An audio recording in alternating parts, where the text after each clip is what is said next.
Welcome, ladies and gentlemen. Today we are going to talk about the Pythagorean Theorem. Okay, the most important information ever. Alright, so make sure you have your notes out, pen and pencil ready, and we will get started. Here we go. First thing, the Pythagorean Theorem focuses on right triangles. So when we have our right triangle, we're going to have a right angle, which has to be identified.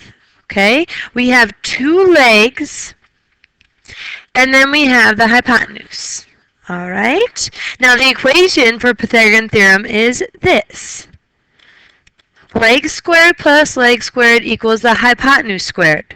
Now the way we will be looking at it today and the rest of the year looks like this. A squared plus b squared equals c squared. Make sure we have all this stuff written down, okay, ladies and gentlemen? This is very important information that's going to help us through this whole chapter, okay? All about right angles, right triangles. All right, I have about 4 examples for you guys, so here we go. Example number 1. If we go through and look at this, we need to plug it into a squared plus b squared equals c squared. So it doesn't matter which one's a or b for your legs, you get to decide. I'm going to say that this is my a, this is my b, and then this is my hypotenuse, so this has to be my c. So I plug that in, and I'm going to get 4 squared plus 3 squared equals c squared. So I have 16 plus 9 equals c squared.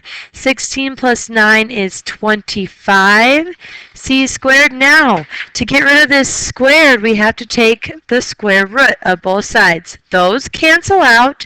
The square root of 25 is 5. So c equals 5 in this problem. Okay, make sure you have this one written down. Here comes example number 2. We're going to do the same thing, set it up. So here again, this is going to be my A, this is going to be my B, and this is going to be my C.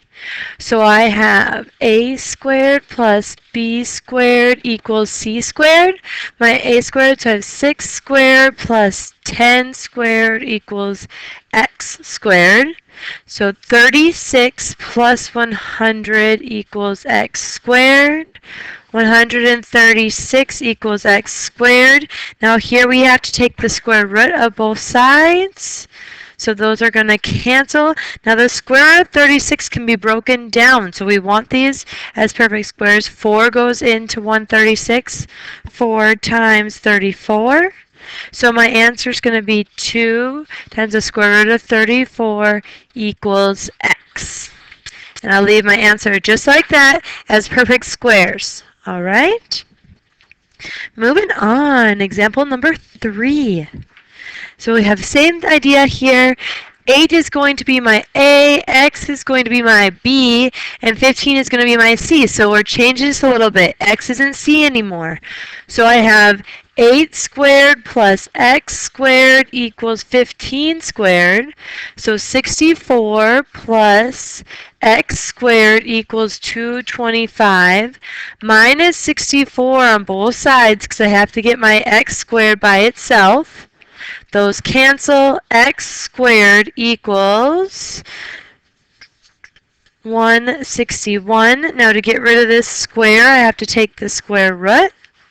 Those cancel, and x equals 161 cannot be broken down, so we're going to leave it as the square root of 161. And that is our answer for this one, all right, ladies and gentlemen? All right, now we're going to talk about something new. So we got to make sure we get this in our notes. This has to be written down. Pythagorean triple. And that is a set of 3 whole numbers that work in a Pythagorean theorem. So I'm going to give you an example of one that works. This is a Pythagorean triple that works. So if I plug this in, I have to do A, B, and C. My C has to be my largest number. So this right here, if I plug in the square root of 20 or 5, I get 2.2. So that's my largest one. That's going to be my C. So this is going to be my A and my B. So I have 1 squared plus 2 squared equals square root of 5 squared. So I have 1 plus 4. Now here, those are going to cancel, so this is going to equal 5. 5 equals 5. This works, so this is a Pythagorean triple. Now I'm going to show you one that's not a Pythagorean triple.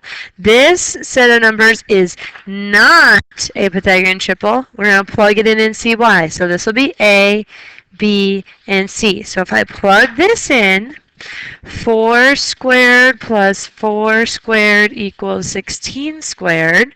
I'm going to get 8 plus 8, which equals 256, and 16 does not equal 256. That's why this is not a Pythagorean triple, because they don't equal each other, okay?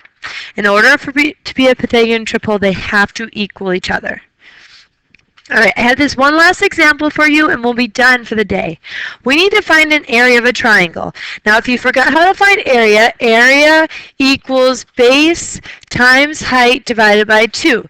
Now I have my base, but I don't have my height. I can figure this out though because height makes a right triangle. So here, from here to here, since my whole base is 8, this right here would be 4. So if I plug this in to find my height, I'm going to have 4 squared plus 12 squared equals, 4 squared plus x squared equals 12 squared, because 12 is our hypotenuse here. We're looking at this triangle. I cut my triangle in half so that I have a right triangle. When I plug this in, I'm going to get 16 plus x squared equals 144, minus 16 from both sides, and x squared equals 128. Take the square root of both sides, so these cancel, and I'm going to break down 128 to 64 is the largest perfect square in 2.